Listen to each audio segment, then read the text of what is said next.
The notification sound had become Ethan Rivera's nemesis. Another day, another disappointing view count on his latest food review.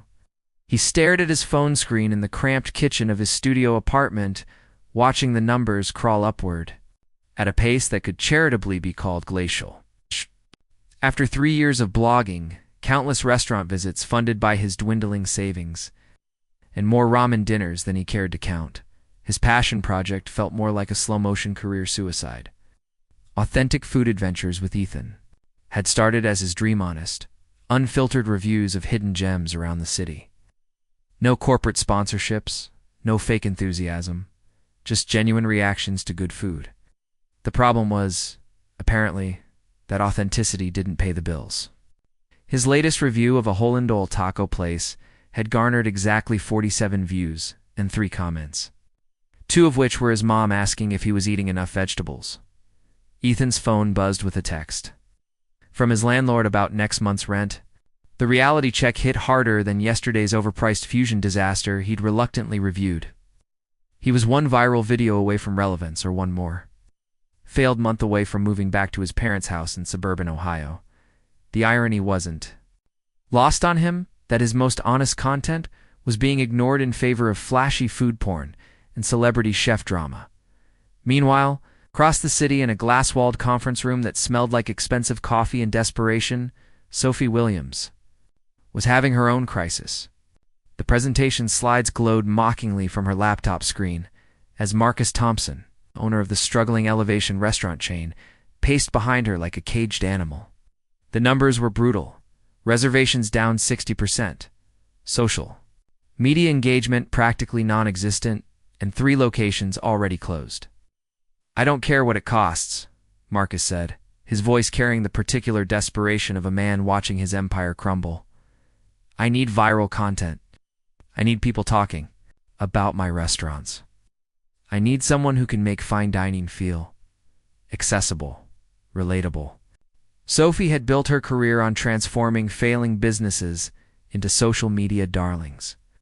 But Marcus's restaurants presented a unique challenge. Elevation's pretentious atmosphere and overpriced menu had alienated younger diners, while their stuffy reputation couldn't attract the influencer crowd that drove modern restaurant trends. She needed something fresh, something that would cut through the noise of countless food bloggers and restaurant promotions. "What if we created a story?" Sophie proposed, her mind racing as she spoke. "Not just food reviews, but an actual narrative. Something people could follow and invest in emotionally." Marcus leaned forward, interested for the first time in their hour-long meeting. "What kind of story?" "Romance," Sophie said, the idea crystallizing as she spoke. "Food and love, it's the oldest combination in the book. We find 2 people, create a dating series where they explore romantic dining experiences at your restaurants, make it feel authentic, unscripted, real." The concept had merit, but finding the right people would be crucial. They needed someone with enough online presence to attract initial attention, but not so established that they'd seem artificial. Someone genuine, relatable, someone who actually cared about food rather than just using it as a backdrop for selfies. That evening, Sophie found herself falling down a rabbit hole of food blogger profiles, searching for the perfect male lead for their romantic dining series. Most were either too polished, too commercial, or had audiences that skewed toward middle-aged suburbanites. Then she stumbled across Ethan's channel. His latest video showed him trying a new Ethiopian restaurant. Sophie found herself genuinely engaged. He wasn't conventionally handsome in the way most successful influencers were, but there was something compelling about his earnestness. He asked thoughtful questions about spice blends, chatted comfortably with the restaurant staff, and his genuine excitement over a perfectly prepared beef stew was oddly endearing. His follower count was small, but his engagement rate was surprisingly high. People who found him really seemed to care about his opinions. More importantly, he had that elusive quality that couldn't be manufactured: authenticity. In a world of staged food photography and paid promotions, Ethan's content felt refreshingly honest. He admitted when he didn't like something, explained why certain dishes worked or didn't work, never seemed to be performing for the camera. Sophie made her decision, and crafted a carefully worded email. She positioned the collaboration as a way to expand his reach while exploring the connection between food and relationships. She emphasized the creative freedom he'd have and the potential for significant exposure. What she didn't mention was that she'd be playing his romantic interest, or that their chemistry would need to feel genuine enough to convince thousands of viewers that they were falling in love over carefully curated meals. Ethan read the email 3 times before responding. The opportunity seemed too good to be true professional filming, guaranteed restaurant access, and the chance to reach a much larger audience. The concept felt slightly outside his usual content, but Sophie's proposal emphasized authenticity and genuine reactions, which aligned with his values. He agreed to a meeting, curious about the social media strategist, who seemed to understand what he was trying to accomplish. They met at a small cafe downtown, and Sophie was struck by how much more charismatic Ethan was in person. He had an easy laugh and asked thoughtful questions about her vision for the series. She found herself being more honest than she'd planned, admitting that she was tired of creating artificial content and wanted to try something that felt more real. "So we'd be pretending to date?" Ethan asked, stirring his coffee thoughtfully. "We'd be exploring the role that food plays in romantic relationships," Sophie corrected. "Whether that develops into something that feels like dating, well, that would be up to us to navigate authentically." Ethan considered this.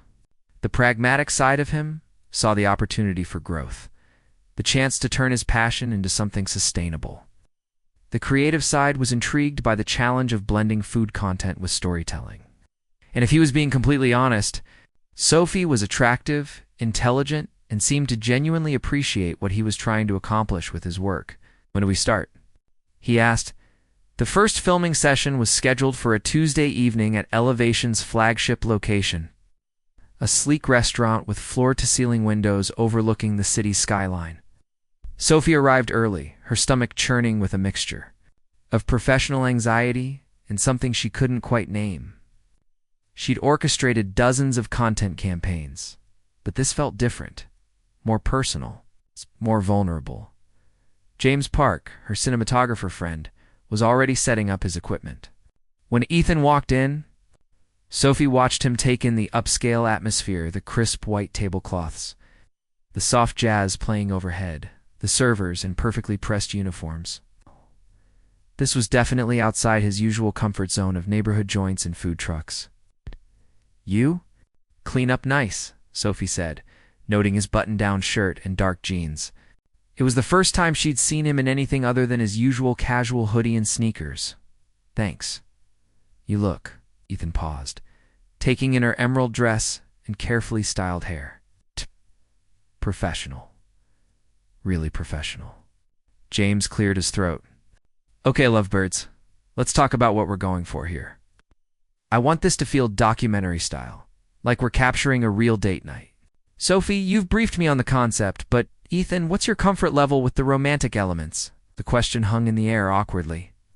They'd discussed the general concept, but hadn't really addressed the specifics of how intimate their performances would need to be.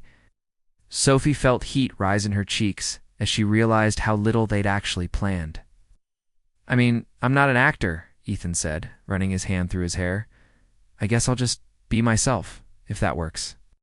"That's exactly what we want," Sophie assured him, though she wondered if being himself would include the nervous energy she was picking up on. "Just imagine we're two people who've been seeing each other for a few weeks, getting to know each other over food." Their server, a young woman named Claire, who'd been briefed on the filming, approached with practiced enthusiasm. "Welcome to Elevation. I'm so excited to be part of your video. Are you ready to start with some appetizers?" The first course arrived, a delicate scallops with microgreens and foam that looked more like art than food. Ethan lifted his fork hesitantly, glancing at the camera, then at Sophie. The natural ease he displayed in his solo videos had vanished, replaced by stilted movements and forced smiles. "So," Sophie said, trying to inject warmth into her voice, "what draws you to food blogging?"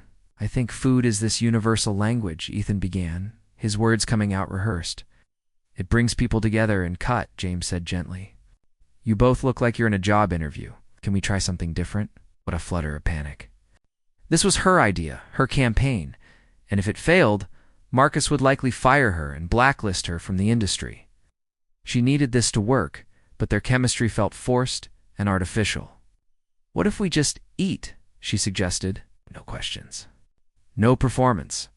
Just try the food and react naturally. Ethan nodded, looking relieved. He cut into the scallop, chewed thoughtfully, and his face lit up with genuine surprise. "Oh, that's actually incredible. The sear on this is perfect. And this sauce." He paused, looking at Sophie. "Try it." Without thinking, Sophie leaned forward, and Ethan held his fork out to her. The gesture was simple, intimate, and completely unscripted. She closed her eyes as she tasted, savoring the buttery richness, and when she opened them, Ethan was watching her with a soft smile. "Good?" he asked. "Really good," she admitted, and for a moment she forgot about the camera entirely. Evening progressed with increasing naturalness. They debated the merits of the wine pairing, laughed when Sophie accidentally knocked over her water glass, and found themselves leaning across the table to share bites of each dish. James moved around them quietly, capturing moments that felt increasingly genuine. "I have a confession," Sophie said, as they waited for dessert.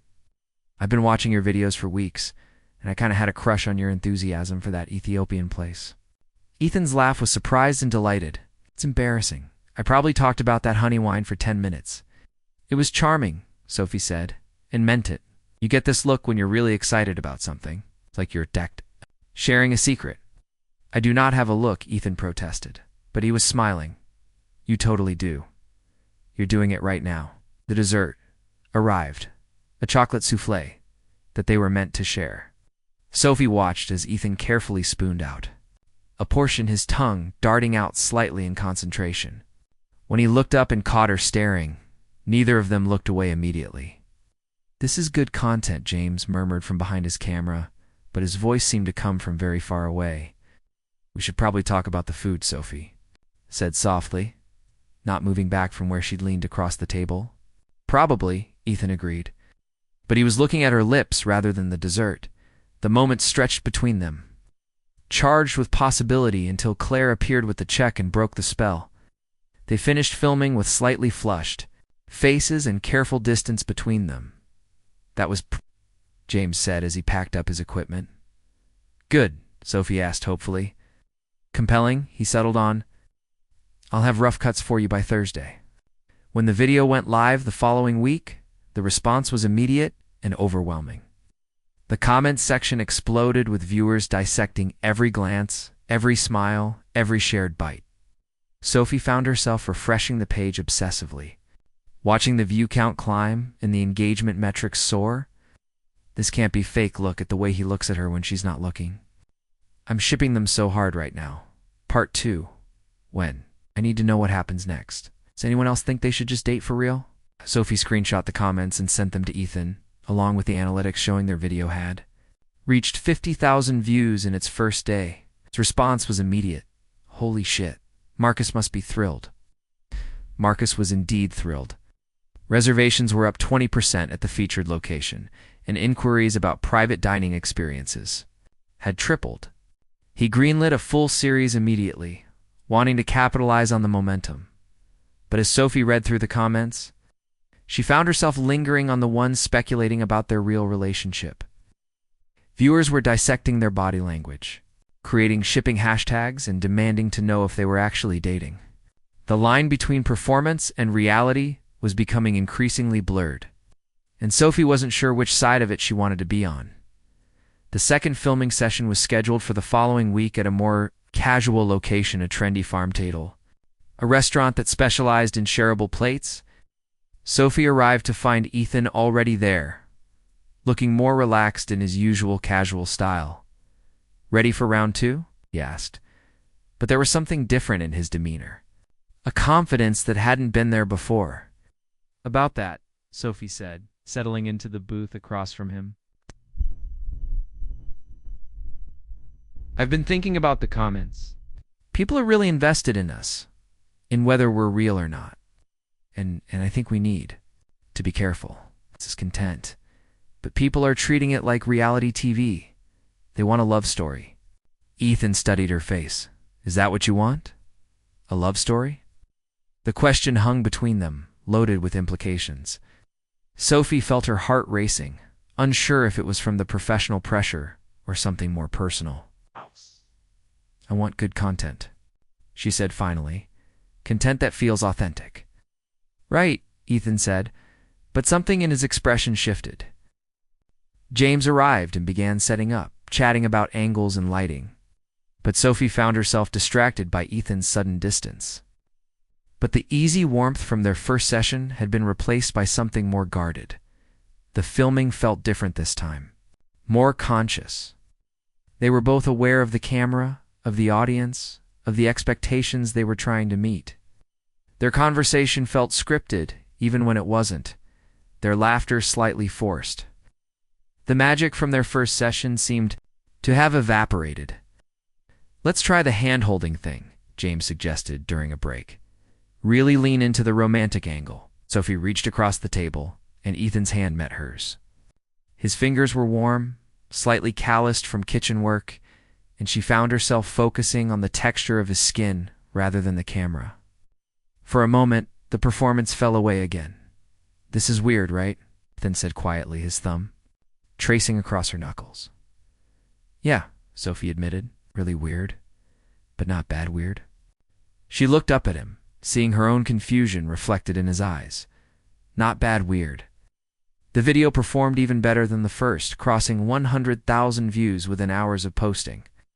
But Sophie found herself less excited about the metrics and more concerned about the growing complexity of her feelings for her co-star. 3 weeks and 4 videos later, Sophie Williams had learned that viral success was a double-edged sword. Their romantic dining adventures series had exploded beyond her wildest expectations. With their latest video reaching 500,000 views and spawning countless reaction videos, memes, and fan theories, restaurant reservations were through. The Roof Marcus was planning to expand back into closed locations, and Sophie's phone rang constantly with new business opportunities. But success had brought scrutiny, and scrutiny had brought complications she hadn't anticipated. You need to see this, Rachel Kim said, sliding her laptop across the table to Ethan. As his best friend since college and the only person who knew about the arrangement, Rachel had become an unofficial monitor of their online presence. Someone's digging into your backgrounds. Ethan paused mid-bite of his sandwich to read the forum post Rachel had found. A user named Foodie Detective had compiled a timeline of their social media activity, noting that they'd never appeared in each other's posts before the series began, had no mutual friends, and their How We Met story had inconsistencies across different interviews. This is getting out of hand, Ethan said, scrolling through hundreds of comments debating whether their relationship was real. People are treating us like we're characters in a show. Aren't you? Rachel asked pointedly. I mean, you're literally being paid to pretend to date? The question stung because it highlighted the growing confusion in Ethan's mind. The line between performance and reality had become increasingly blurred over the past month. Between filming sessions, he found himself thinking about Sophie's laugh, the way she concentrated when trying new dishes, the brief moments when her professional guard dropped and he glimpsed something more vulnerable underneath. Their text conversations had evolved from strictly professional coordination to daily check-ins, shared jokes, and random observations about food and life. Last week, Sophie had sent him a photo of her disastrous attempt at making homemade pasta, and he'd found himself saving it to his phone. When she'd mentioned being stressed about a client meeting, he'd sent her a playlist of calming music without being asked, but he couldn't shake the feeling that he was falling for someone who was paid to pretend to like him. Meanwhile, Sophie was dealing with her own complications.